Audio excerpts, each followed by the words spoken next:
हाँ जी, अपना जो टॉपिक चल रहा था अभी 11th क्लास का विविध दो का काम चल रहा था और उसमें अपनों ने कितने क्वेश्चन कर लिए थे? 6 क्वेश्चन कंप्लीट कर लिए थे और अपने 7वें क्वेश्चन की बात करते हैं उसमें। तो 7वां क्वेश्चन अपने को गिवन है, क्या दे रखा है? 7वां क्वेश्चन बोलता है कि मान लीजिए f और g दोनों फलन कहां से कहां पे दे रखे हैं? r से r में परिभाषित दे रखे हैं, ठीक है। और fx इस तरीके से दे रखा है हमें x + 1, वो मिसप्रिंटिंग है, थोड़ा सा सही कर लेना क्योंकि बराबर यहां दे रखा बीच में, वो बराबर आगे आना है। और gx कितना दे रखा है? 2x - 3, इस तरीके से परिभाषित दे रखे हैं दोनों फलन, ठीक है। और वो कहता है f + g बताओ। f + g का मतलब क्या है? fx और gx को क्या कर देना है? जोड़ना है, ठीक है। तो f + g का मतलब यही है। तो कितना आ जाएगा? x + 1 और प्लस में 2x - 3, इन दोनों को जोड़ना है। fx प्लस में gx पूछ रहे हैं, कहने का मतलब ये है, ठीक है ना। जोड़ेंगे तो कितना आ जाएगा? 3x - 2। ऐसे ही fx - gx पूछ रहे हो तुमसे, f - g भी पूछ रहे हैं, तो इन दोनों को माइनस कर दो की बार। माइनस करते हैं तो कितना? माइनस का x आएगा और प्लस का 4 आ जाएगा, तो प्रॉब्लम तो नहीं। फिर f/g पूछ रहे हैं, मतलब fx बटे में gx निकालो, तो x + 1 और 2x - 3। अब देखो यहाँ एक कंडीशन बनेगी, क्योंकि यहाँ एक x का मान ऐसा जरूर आएगा जहाँ 0 बनेगा, ये अनंत पे वो परिभाषित नहीं होता, तो कंडीशन अपने को देनी पड़ेगी कि x का मान मैं ऐसा क्या रखूँ? 3/2 रखूँ तो 2 से 2 कट जाएगा ना, और 3 में से 3 गया तो 0 भी बन जाएगा। तो x का मान कितना नहीं हो सकता यहाँ?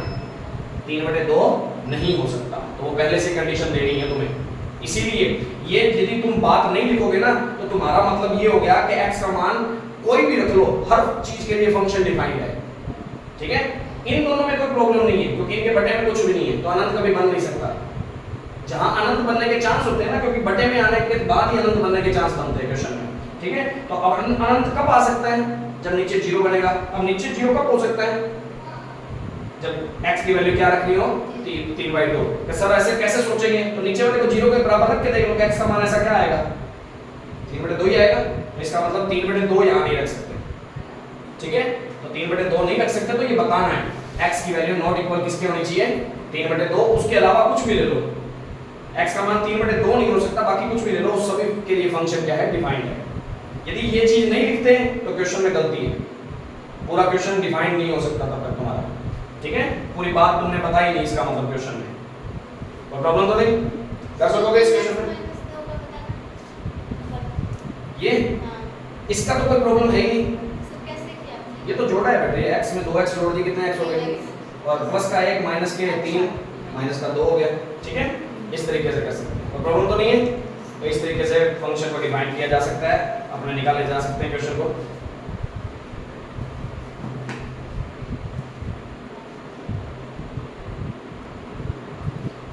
अब अपने बात करते हैं 8वें क्वेश्चन की, विविध 2 का 8वां क्वेश्चन। वो कह रहा है कि मान लीजिए कि फलन इस रूप में दे रखा है 1 1 2 3 0 - 1 और -1 -3, इस तरीके से दे रखा है। z से z में फलन है, लिख देते हैं z से z में फलन है, और fx किस तरीके से है? ax + b के रूप में है। तो वो कहता परिभाषित है ऐसा, तो a और b कोई पूर्णांक है, तो a और b का मान बताओ क्या है? तो फलन मैंने तुम्हें डिफाइन करके दे दिया, वो कहता है इस तरीके से। तो इसका बात का मतलब क्या है, पहले उसको पता होना चाहिए। इस बात का मतलब है कि ये x का मान है और ये y बोल दो या fx बोल दो, बात यही है। कहने का मतलब x की वैल्यू जब 1 रखी तो y fx की वैल्यू कितनी आई थी? 1 ही आई होगी, तभी तो है y का मतलब fx। f की वैल्यू मैंने 2 रखी और x की वैल्यू मैंने 2 रखी, तो y की वैल्यू या fx की वैल्यू कितनी आई? 3 आई। और x की वैल्यू मैंने जब 0 रखी तो y की वैल्यू या fx की वैल्यू कितनी आई? -1। x की वैल्यू जब -1 रखी तो y की वैल्यू या fx की वैल्यू कितनी आई? -3, ठीक है। अब फंक्शन दे रखा है ना, 1 by 1 इसमें रखते हो, तो f1 निकालता हूं मैं, तो a × 1 + b हो जाएगा ना। तो ये कितना है? इसकी वैल्यू तो 1 दे रखी है, तो a + b, एक इक्वेशन हो गई। दूसरी इक्वेशन दूसरे से बना लेते हैं, f2 = a × 2 + b, और इसकी वैल्यू कितनी है? 3, तो 2a + b। इन दोनों समीकरणों को सॉल्व कर सकते हो। सॉल्व करके इसका आंसर निकाला जा सकता है। समीकरण 1 व 2 से, समीकरण 1 व 2 से क्या करते हैं, a प्लस बी बराबर 1, 2a प्लस बी बराबर 3, घटाने पर b से b कट जाएगा, घटाने पर ये हो गया माइनस का a is equal to minus का 2, a इज इक्वल टू कितना आ गया 2। अब a की वैल्यू दोनों में से किसी समीकरण में रख दो, समीकरण 1 में रखने पर, समीकरण 1 में रखने पर कितना आता है, a की जगह 2, b बराबर 1, b की वैल्यू कितनी आ गई -1 आ गई।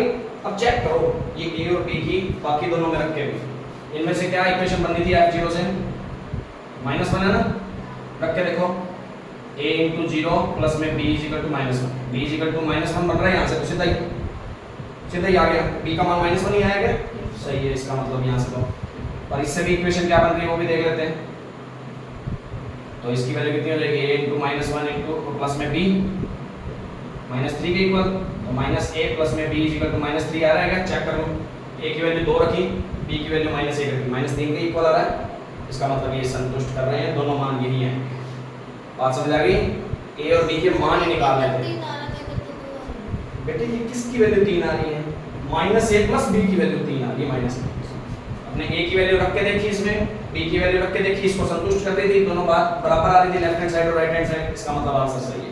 और इस कंडीशन से b का मान -1 आ रहा था और इधर से भी -1 आ रहा है, ये भी बात संतुष्ट कर रही है, इसका मतलब सही है। तो इस क्वेश्चन को इस तरीके से करना पड़ेगा, ठीक है, नोट करो।